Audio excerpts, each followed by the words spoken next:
¿Cómo les va, alumnos? En este video vamos a abordar una segunda parte de la unidad 2 de organización. Habíamos visto en el primer video una introducción donde les había explicado estas 4 piedras angulares que son como 4 pasos o el proceso que debemos seguir a realizar esta función de organización, de darle forma, de darle estructura a una empresa. Estas 4 piedras angulares están conformadas por la división de trabajo, la departamentalización, la jerarquía y la coordinación. Vamos a desarrollar en este video las dos primeras, la división de trabajo y la departamentalización. Yo hice en el primer video una introducción más genérica. Vamos a profundizar un poquito en estos conceptos.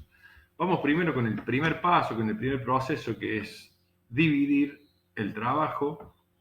Como habíamos hablado en el primer video, dividir el trabajo significa descomponer, separar toda la tarea de una organización en tareas pequeñas, en tareas que sean simples, que sean fáciles de aprender. ¿Cuál es el gran objetivo que tiene la división de trabajo? La división de trabajo tiene por objetivo el aumento de la productividad de la empresa, así que la empresa sea más eficiente. ¿Por qué ocurre eso? Porque cuando el trabajo de una empresa, imaginemos en una organización, como vimos la clase pasada, un ejemplo, la cantidad de tareas que hay en una organización son muchísimas y complejas.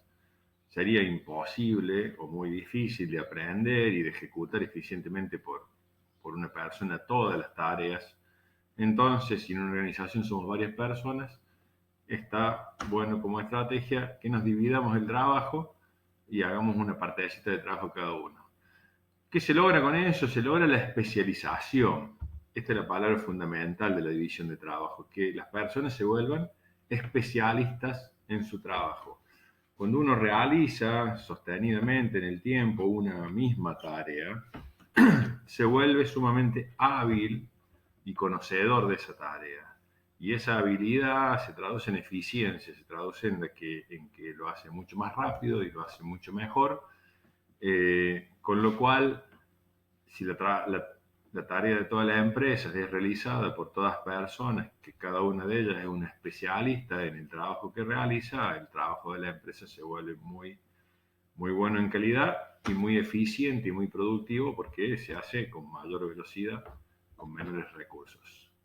O sea, por ejemplo, cualquiera de nosotros podría realizar una torta, por ejemplo. Habría que hacer la masa, mezclar la harina con huevo, con sal. No soy cocinero yo, pero bueno, esa masa tendría que tener una cierta consistencia y estar bien hecha. Después llevarla al horno, el horno con una determinada temperatura y un determinado tiempo para que salga adecuadamente. Y después de horno habrá que llenarla con dulce de leche, con merengue, con, no sé, con durazno. Y finalmente decorarla para que quede linda. Es un trabajo que puede ser realizado por cualquiera, todas las tareas. Pero si supongamos que tenemos una empresa que nos dedicamos a hacer tortas y en lugar de hacer todas las tortas, nos dividimos los trabajos, una persona se dedica exclusivamente a hacer la masa, por ejemplo.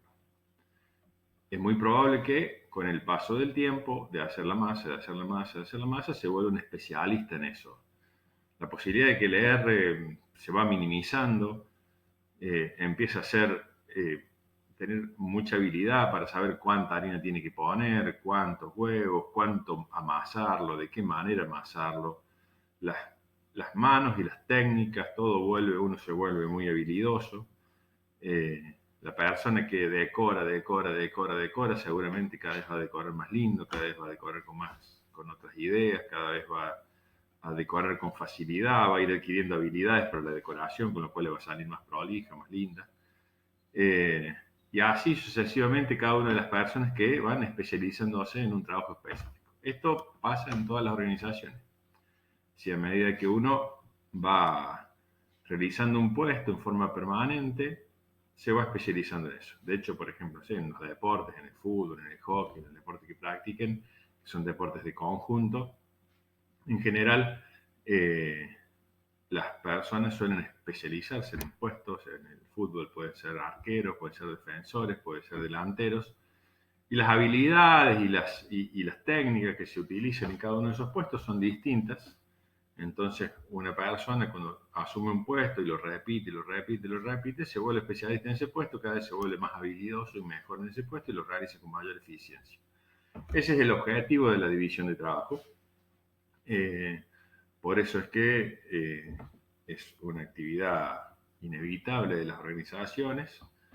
Y en esta función de organizar la empresa, una de las primeras cosas que uno debe hacer el gerente es dividir el trabajo. Acá tenemos unas ventajas y unas desventajas. Las ventajas, ya lo dije, aumenta la productividad, aumenta la eficiencia. La especialización va generando expertos. O sea, cuando uno hace su trabajo permanentemente, siempre los mismos, se va haciendo más experto, se va haciendo más habilidoso, más capaz para realizar ese trabajo. Un último punto que no comenté recién yo es esto de seleccionar el puesto de acuerdo a talentos e intereses. Entonces, uno puede poner en cada puesto de trabajo a la persona con más condiciones, con más talento para ese puesto, o que le guste eso. Por ejemplo, en el fútbol, el que va al arco, que es un puesto bastante distinto al resto, que uno se juega con los pies. Bueno, puede ser que a una persona le guste ir al arco, le guste ser arquero más que otros puestos y que por otro lado tenga más habilidades con las manos que con los pies que se requieren en ese puesto. De esta manera, la división de trabajo permite entonces asignar a cada persona un puesto de trabajo, una actividad para lo cual tenga más talentos naturales o haya aprendido o estudiado eso y también coincide con sus intereses personales. Las desventajas de la división de trabajo, aburrimiento. ¿Por qué? Por la repetición. Es decir, si bien hacer un trabajo más simple y más específico y siempre el mismo da paso a especializarse y a hacerse más hábil, también da paso al riesgo de que nos aburramos de hacer siempre lo mismo.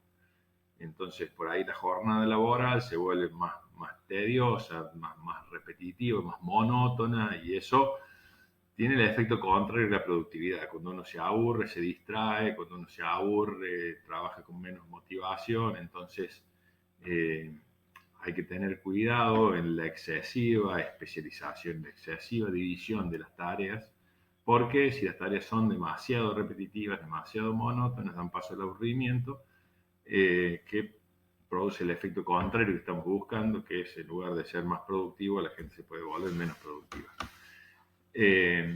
Eso es una desventaja o un aspecto a tener cuidado. Y esta palabrita, enajenación, que siempre aparece cuando hablamos de división de trabajo, la definición que se da en el diccionario dice pérdida de la sensación de control, que tampoco explica mucho, entonces voy a tratar de explicarla. ¿Qué significa que uno se enajene? Uno pierde sentido de lo que está haciendo. Entonces, si uno hace una torta solo, empieza, la hace la masa, la pone al horno, la decora y ve el resultado de su trabajo, que es una hermosa torta, y el sentido del trabajo. ¿Sí? ¿Para qué estuve amasando? Porque estaba haciendo una torta y la van a disfrutar, la torta, y capaz que si uno también la vende, por ejemplo, o la comparte, ve cómo la gente dice qué rica está la torta, qué hermosa que te salió. En cambio, si uno lo que hace es solamente la masa, y hace la masa, y hace la masa, y hace la masa, como que en un momento pierde el sentido de su trabajo. O sea, uno dice, ¿qué es la finalidad de lo que yo estoy haciendo? Si uno trabaja en una empresa que fabrica autos, fabricar un auto es un hecho que llenaría de orgullo a cualquier persona, pero si uno lo que hace es atornillar un tornillo de un pedazo de acero que viene en una línea de producción y eso es lo que hace todo el día. Dice, ¿qué es tu trabajo? Yo atornillo un tornillo. Se pierde sentido, ese sentido que genera el trabajo, que es la satisfacción del trabajo bien hecho, el el aporte que hace uno a la sociedad con el trabajo que realiza. Digamos, hay todo un aspecto también que se pierde al hacer una parte tan pequeña de la tarea total que pierde sentido lo que uno está realizando. Entonces también se produce esto, digamos, es decir, el trabajo dignifica, genera orgullo de la tarea bien realizada, del aporte que uno hace a la sociedad con el trabajo que realiza. Hay todo un aspecto que si el trabajo está muy dividido, se pierde esa sensación, se pierde eso que es importante para la persona y uno siente que hace algo que no sabe para qué sirve. Entonces, estos dos aspectos, el aburrimiento y la enajenación, son dos consecuencias, digamos, adversas de la división de trabajo, con las cuales hay que tener cuidado que no ocurran.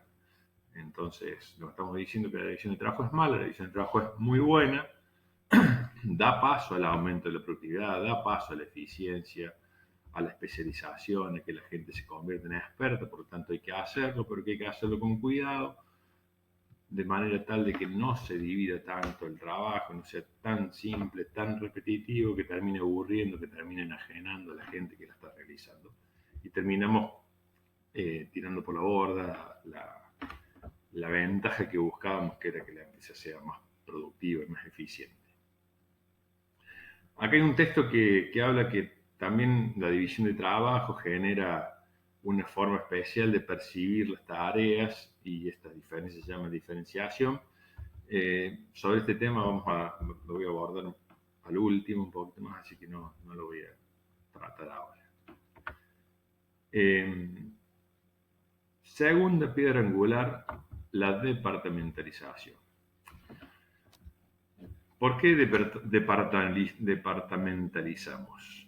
Porque dividimos el trabajo, la división de trabajo genera un montón de tareas. Habíamos visto en la clase pasada, yo les había puesto un ejemplo de una empresa que fabricaba mesas y sillas y les había hecho algún listado de tareas simplificado porque era una tarea muy específica, pero me habían salido un montón de tareas.